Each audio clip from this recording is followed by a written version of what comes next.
Assalamualaikum warahmatullahi wabarakatuh. Selamat pagi anak-anak ibu. Apa kabarnya hari ini? Dan bagaimana kabarnya ayah dan bunda?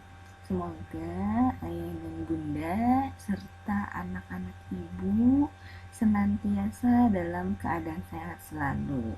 Mengingat kondisi daerah kita saat ini masih pandemi, maka pada hari ini kita masih tetap melaksanakan pembelajaran jarak jauh. Oleh karena itu, dimohon ayah dan bunda untuk selalu setia mendampingi putra dan putrinya di rumah dalam melaksanakan aktivitas pembelajaran. Sekali lagi, ibu guru tekankan, karena kita ini bukan libur ya, kita bukan libur, melainkan kita melaksanakan home learning atau belajar di rumah. Maka dari itu, ayah dan bunda dimohon untuk selalu mengingatkan putra dan putrinya agar pada saat pembelajaran masih selalu berada di dalam rumah. Jadi tidak berkeliaran atau tidak bermain di luar rumah. Nah, kemudian putra dan putri serta ayah dan bunda selalu setia menjaga kebersihan dan selalu menggunakan masker di setiap kegiatan ya, supaya terhindar dari penyebaran virus COVID-19. Nah, hari ini kita bertemu kembali. Bagaimana masih tetap semangat ya dalam melaksanakan PJJ.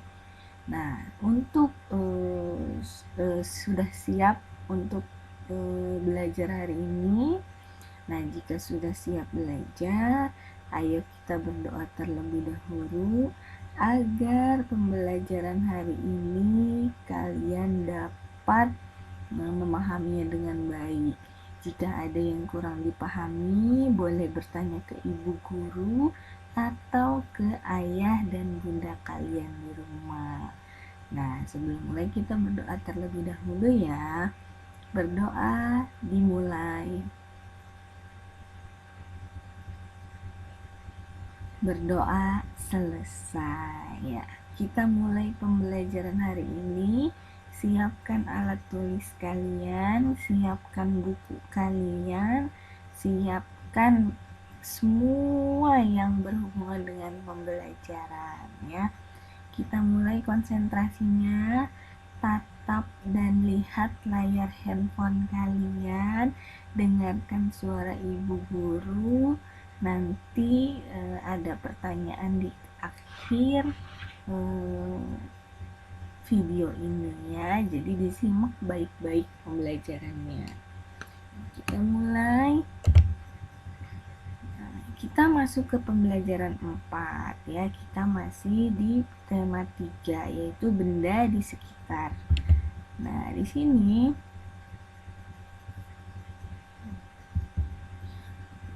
plastik. Nah, kita masuk ke pembelajaran 4 yaitu plastik. Kalau kemarin kita sudah belajar kayu, kemudian kita sudah belajar kertas, sekarang kita belajar plastik.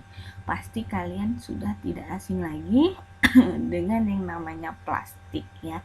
Dimana-mana selalu bertemu dengan plastik, entah plastik yang untuk membawa makanan, entah itu perabotan rumah tangga yang terbuat dari plastik, banyak sekali. Nah, sekarang perhatikan benda-benda yang ada di rumahmu. Sebutkan benda-benda yang terbuat dari plastik. Wah, banyak ya ini. Ternyata sangat banyak alat rumah tangga yang terbuat dari plastik. Mulai dari ember, gayung, sampai sendok sayur. Kantong kemasan dan botol air minum juga terbuat dari plastik. Sekarang ini banyak sekali benda berbahan dasar plastik. Mengapa? Nah, lihat ya, mengapa? Karena plastik murah dan tahan lama. Bahan dari plastik tidak dapat menyerap air atau tidak tembus air. Plastik pun mudah dibentuk dan ringan. Oleh karena itu, plastik dapat dibuat menjadi berbagai benda ya. Jadi plastik ini sebenarnya bisa menjadi solusi dan juga bisa menjadi masalah untuk kita semuanya. Maka dari itu kita harus bijak dalam menggunakan plastik.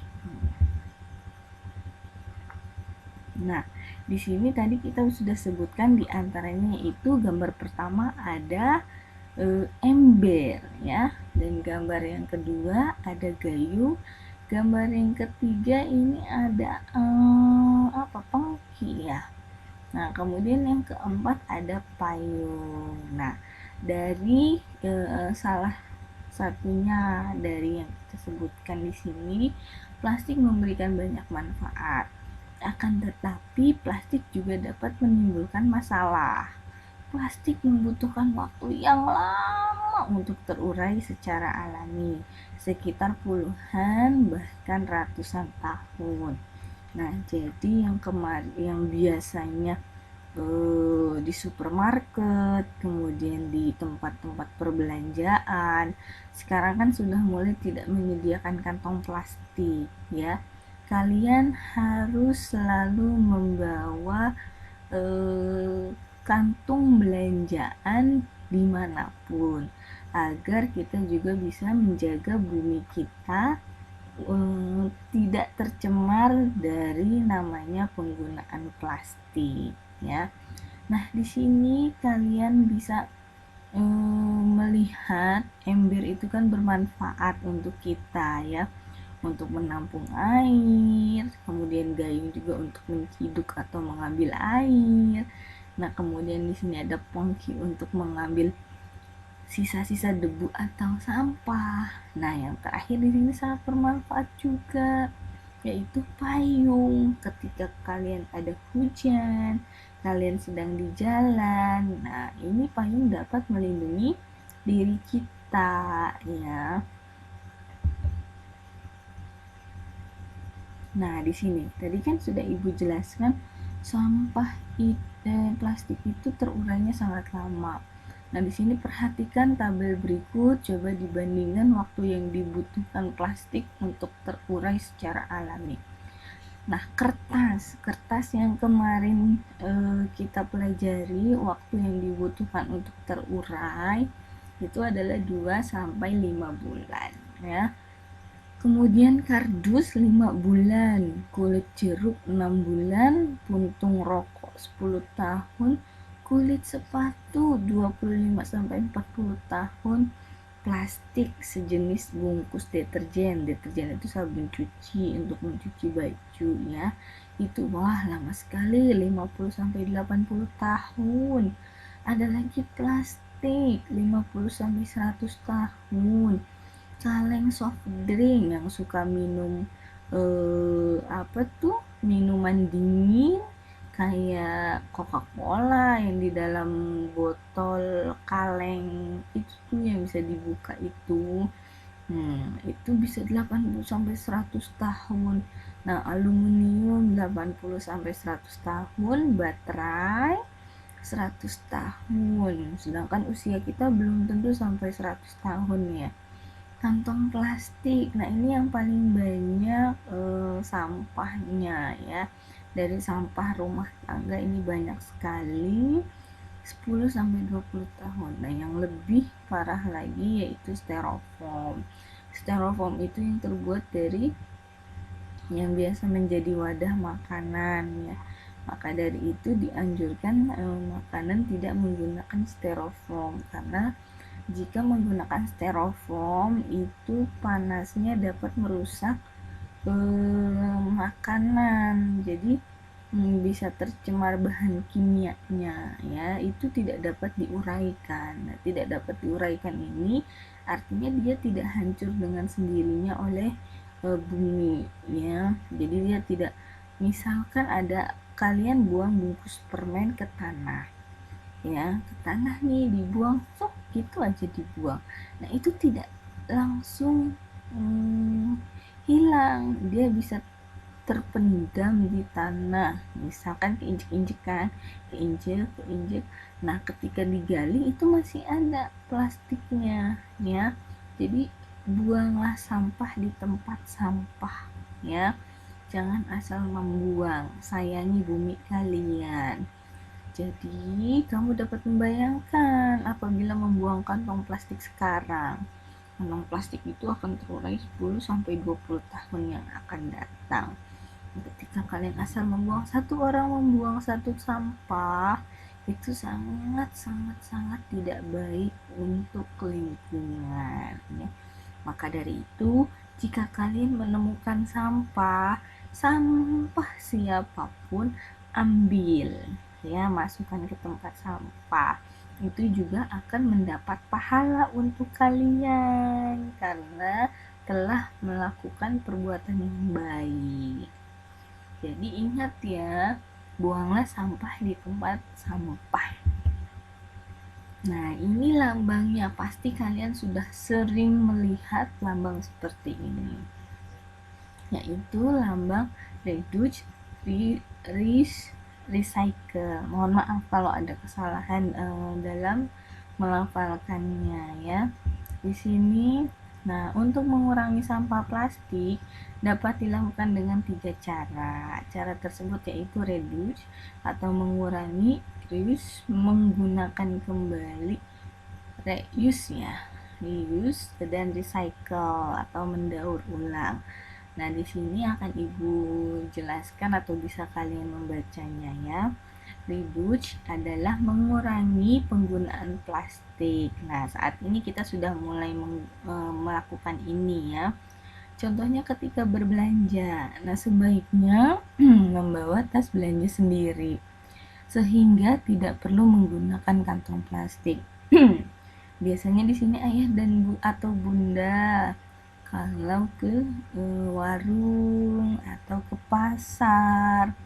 Nah, sekarang sebaiknya menggunakan tas jinjing. Nah, kembali ke zaman dahulu itu tasnya bagus. Bu guru juga punya yang plastik, yang tasnya tuh dianyam-anyam seperti itu, ya. Jadi tidak banyak plastik yang terbuang atau terpakai sehingga dapat mencemari lingkungan saat kalian buang atau sudah tidak terpakai.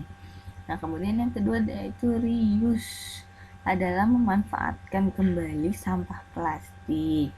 Misalnya sampah kemasan botol minuman. Nah, kayak kemarin kalian sudah melakukan ini ya, kemarin pada botol aqua ya, botol minum itu kalian jadikan pot bunga untuk hiasan tanaman gantung. Nah, gimana tanamannya? Sampai saat ini apakah masih hidup ataukah sudah mati?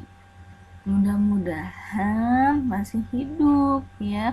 Jangan lupa setiap hari atau beberapa hari sekali kalian siram agar tanamannya juga mendapat makanan yang cukup ya.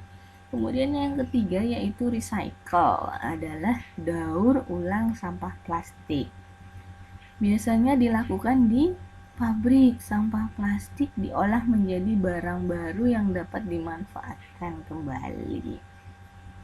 Nah, di sini ada biasa yang suka mengumpulkan apa tuh namanya, perongsokan ya kalau tidak salah. Nah, itu bisa dimanfaatkan kembali. Kamu dapat membantu proses daur ulang dengan mengumpulkan dan mengelompokkan sampah plastik. Sampah plastik tidak dicampur dengan sampah lainnya. Berikan sampah plastik kepada pemulung atau petugas kebersihan. Merekalah yang akan membawanya ke pabrik daur ulang sampah. Gunakan plastik dengan bijak agar bumi selamat. Kalau bukan kita yang merawat bumi, siapa lagi ya? Kalian masih muda, kalian calon penerus bangsa yang sukses. Nah, mulai dari sekarang kita disiplin. Jika ada sampah yang bisa dipakai didaur ulang, silahkan digunakan ya, dipisahkan. Biasanya ini ada yang namanya bank sampah ya. Bank sampah itu bisa kalian manfaatkan dalam mengumpulkan beberapa sampah plastik ya. Mudah-mudahan di daerah kalian ada yang namanya bank sampah. Nah, di sini tugas yang pertama yaitu bermusyawarahlah bersama seluruh anggota keluarga di rumahmu. Musyawarah tentang cara mengurangi sampah plastik di rumah. Nah, ini tugasnya kalian buat tabel seperti ini, kemudian nama anggota keluarga. Misalkan yang pertama 1 adalah Dwi Rizky. Tulis Dwi Rizky. Pendapatnya tentang cara mengurangi sampah seperti apa. Kemudian yang kedua, Bunda. Bunda dalam kurung namanya siapa? Pendapatnya seperti apa? Nah, gitu ya. Misal, 1 Esyanti. Pendapatnya sampah plastik di rumah tangga, cara menguranginya jika di rumah saya harus menggunakan tas belanja jika keluar rumah. Nah, itu pendapatnya, itu ibu contohkan 1. Nah, kemudian tugas yang kedua, buatlah salah satu karya yang dapat dihasilkan dari sampah plastik yang ada di rumahmu. Nah, fotonya ini dibuat kolase dari mulai bahan-bahan, kemudian langkah-langkahnya, dan terakhir foto kalian dengan hasil daur ulang. Jadi foto kalian seluruh badan, full badan, kemudian baru nanti sambil ditampilkan ini kalian hasil karya kalian. Nah, itu pembelajaran hari ini. Ibu ucapkan terima kasih sudah menyimak pembelajaran hari ini. Mudah-mudahan kalian dapat memahaminya dengan baik. Jika ada yang mau ditanyakan, silahkan tanyakan ke bu guru atau ke ayah, bunda kalian atau anggota keluarga kalian yang menemani kalian belajar di rumah. Ibu akhiri pembelajaran hari ini. Mudah-mudahan kalian dapat memahami, karena ibu percaya materi ini adalah sangat bermanfaat untuk kalian ya, dari mulai memilah sampah, kemudian bermusyawarah, kalian harus melakukannya, tidak terlambat ya, lebih baik terlambat daripada tidak sama sekali. Karena kalau sampahnya semakin banyak, semakin menumpuk, nanti akan terjadi pencemaran lingkungan ya. Ibu ucapkan terima kasih kepada ayah dan bunda yang sudah mendampingi putra dan putrinya belajar di rumah hari ini. Mari kita akhiri kegiatan belajar hari ini, materinya. Ibu tunggu sampai nanti siang tugasnya dengan membaca alhamdulillah. Alhamdulillahirrabbilalamin. Terima kasih, sampai jumpa lagi besok. Wassalamualaikum warahmatullahi wabarakatuh.